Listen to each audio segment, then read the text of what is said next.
अच्छा, हाथ जोड़ना जो होता है इसको कहते हैं फोल्ड हैंड्स।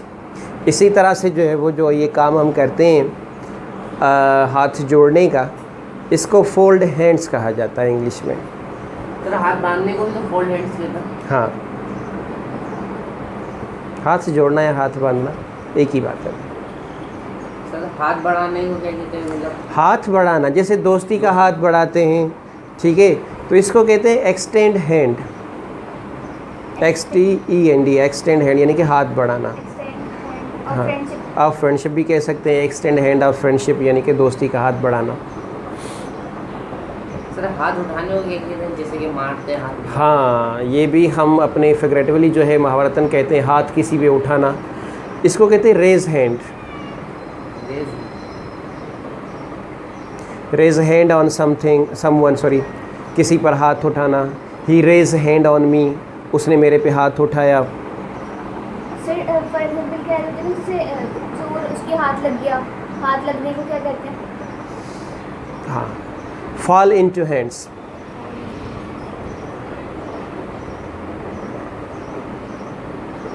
मिसाल के तौर पे my book has fallen into hands of him, मेरी बुक उसके हाथ लग गई है। तो हाथ लगना किसी को यानी कि मिल जाना, किसी को पाना, फाइंड करना, इसको हम हाथ लगना कहते हैं। तो इंग्लिश में कहते हैं फॉल इनटू हैंड्स। सर हाथ मलने को क्या कहते हैं? हाथ मलना यानी कि परेशानी के आलम में या पछतावे के आलम में जब कहते हैं कि भाई वो हाथ मलते रह गया या तुम हाथ मलते रह जाओगे, इसको कहते हैं रिंग वंस हैंड्स। रिंग की जो स्पेलिंग होगी वो होगी WRING, RING। Wring one's hand मतलब कि हाथ मलना या हाथ मलते रहना। सर सेंटेंस में कैसे यूज करेंगे?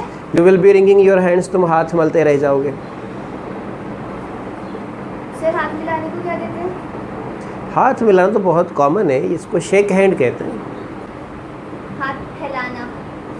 हाँ, ये एक जो है वो यूनिक लफ्ज़ है कि किसी के सामने हाथ फैलाना। और ये तो हाथ फैलाना सही। तो इसको कहते हैं पास द हेट, और अगर इसमें किसी के सामने हाथ फैलाना तो pass the hat to hat, HAT, pass the hate.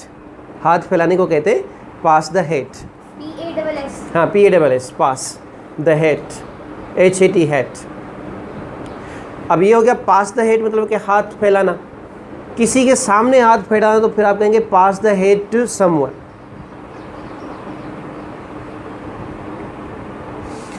अब मैं ज़रा इसकी आपको हकीकत बता दूं कि ये क्यों है कि सर हाथ को तो हैंड कहते हैं, फैलाने को तो स्प्रेड कहेंगे। आप बता रहे हैं कि पास द हेट है, तो ये यहाँ पे जो क्लेश आ रहा है वो कल्चरल आ रहा है। हमारे एशियन कल्चर में लोग हाथ फैलाते हैं मांगने के लिए। इंग्लिश कल्चर में जो है वो टोपी जो हैट होती है वो आगे करते, हाथ आगे नहीं करते। या इट्स अ फैक्ट एक्चुअली। तो इसी जो है वो सिलसिले में हम तो कहेंगे कि हाथ फैलाना, लेकिन इंग्लिश में इसको कहा जाता है पास द हेट। सर हाथ तंग होता है तो उसको क्या कहते हैं? हाथ तंग होना। हाथ तंग होने के लिए बेटा हम यूज़ करते हैं be hard up. Be hard dash लगाएंगे या हाइफन यूज़ करेंगे, फिर अप यूज़ करेंगे। बी हार्ड अप मतलब कि हाथ तंग होना।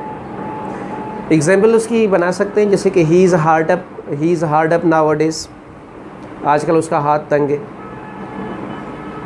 सर हाथ बंधे हुए होना मतलब वो कुछ कर नहीं सकता उसके हाथ। हाँ, one's hands be tied, one's hands be tied. अब यहाँ पे जो वंस यूज़ कर रहा हूँ तो मैं आपको पहले भी इसमें क्लियर कर चुका हूँ कि वंस का मतलब होगा possessive adjective. My, our, your, his, her, its, जिसके हाथ बंधे हुए होंगे।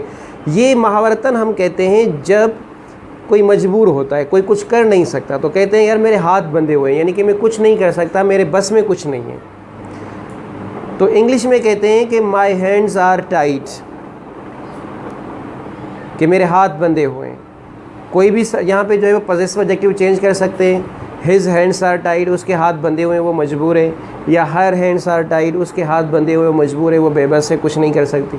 तो आप उसको चेंज कर सकते हैं।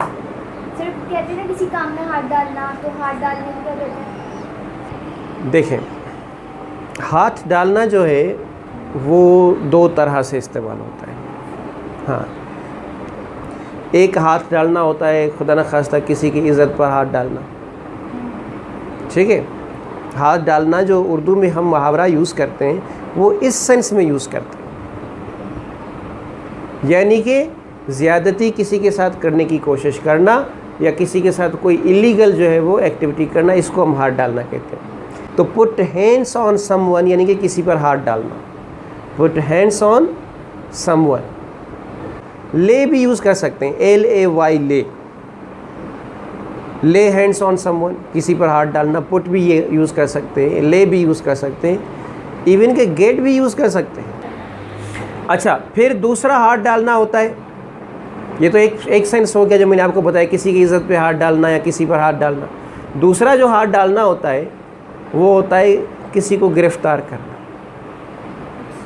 जैसे कि हम कहते हैं अक्सर, यार पुलिस जो है वो बड़े बड़े मगरमच्छों को पे हाथ नहीं डालती और छोटी छोटी जो मछलियाँ हैं उनको गिरफ़्तार कर लेती है। भाई ये तो बहुत बड़ी फिल्म है, इस पे कौन हाथ डालेगा?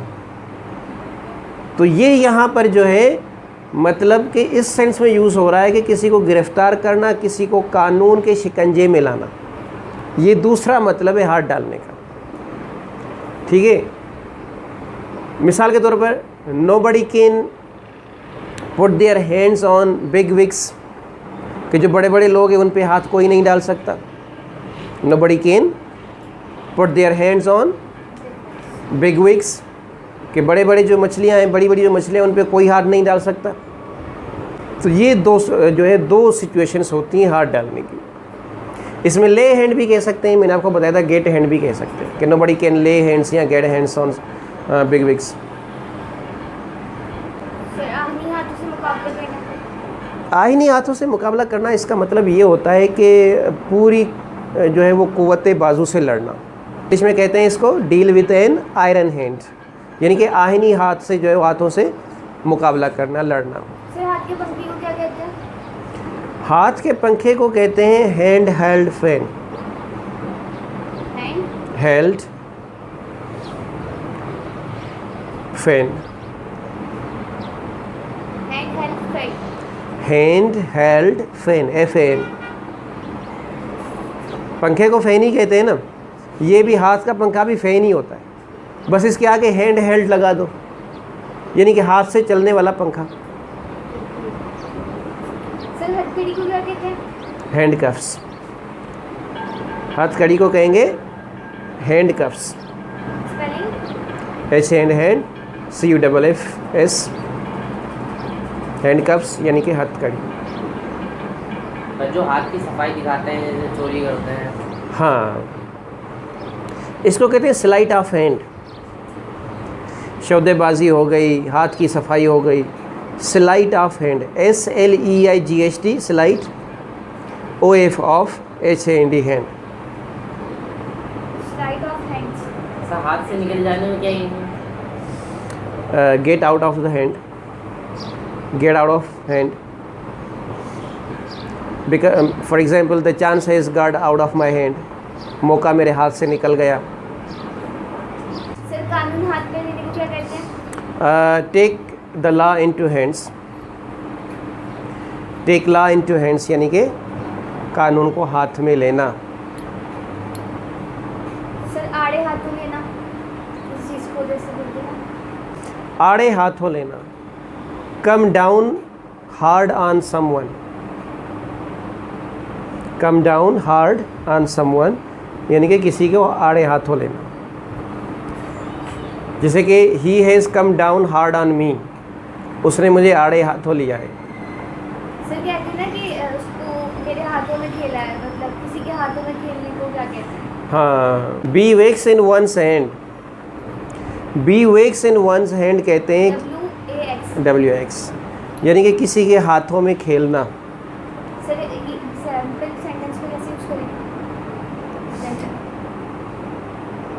ही is wax in his hands, right, कि वो उसके हाथों में खेलता है। किसी के पीछे हाथ धो के पढ़ने को क्या कहते हैं?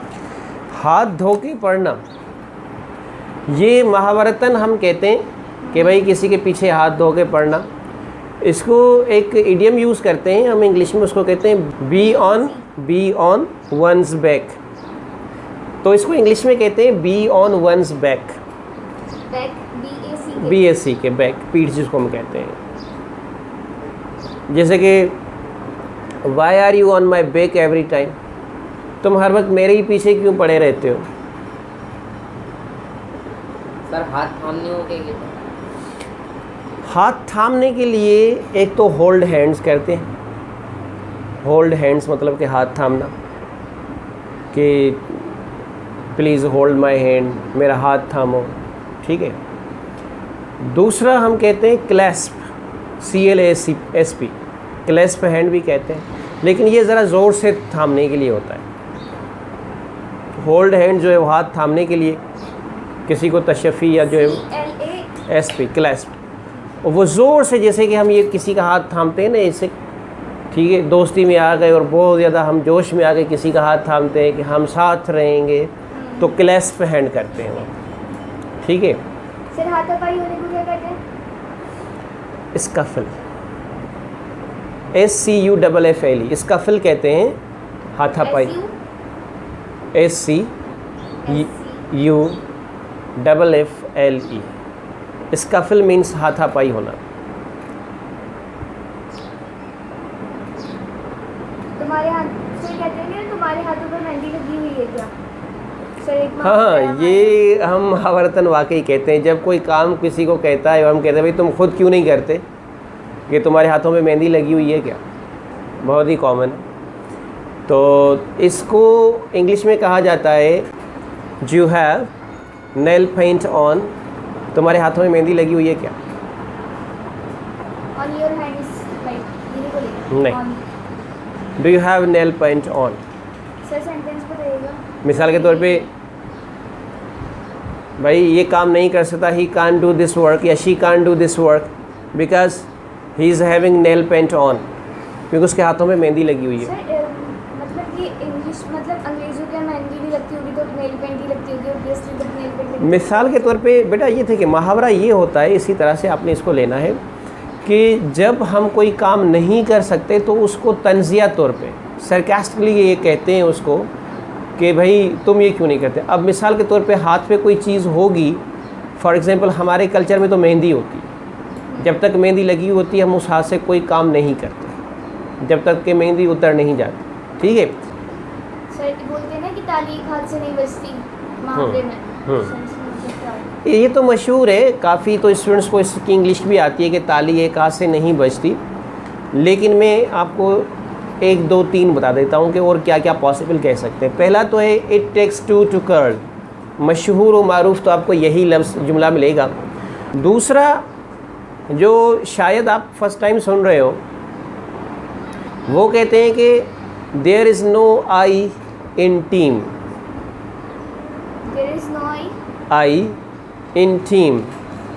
अब आई जो है यहाँ पे अल्फ़ाबेटिकल आई है, अल्फ़ाबेटिकल आई जो होता है ना ABCD वाला, वो है। कह तो ये रहा है कि टीम की जो स्पेलिंग है उसमें आई नहीं है, लेकिन समझ की बात ये है कि वो ये कह रहा है कि आई में को भी कहते हैं, कि जब कोई टीम वर्क होगा तो उसमें आप ये नहीं कह सकते ये काम मैंने किया है। आ गई ना बात समझ में, तभी कहते हैं कि ताली एक हाथ से नहीं बजती, there is no I in team. तीसरा जो कहते हैं कि ताली एक हाथ से नहीं बजती, उसको कहते हैं कि a bird never flies on one wing, है ना लॉजिकल, कि a bird never flies on one wing. अब हम कहते हैं कि ताली एक हाथ से नहीं बजती, वो कहते हैं कि परिंदा एक पर से नहीं उड़ता। जब उड़ान की बात होगी तो दोनों परों का काम होगा।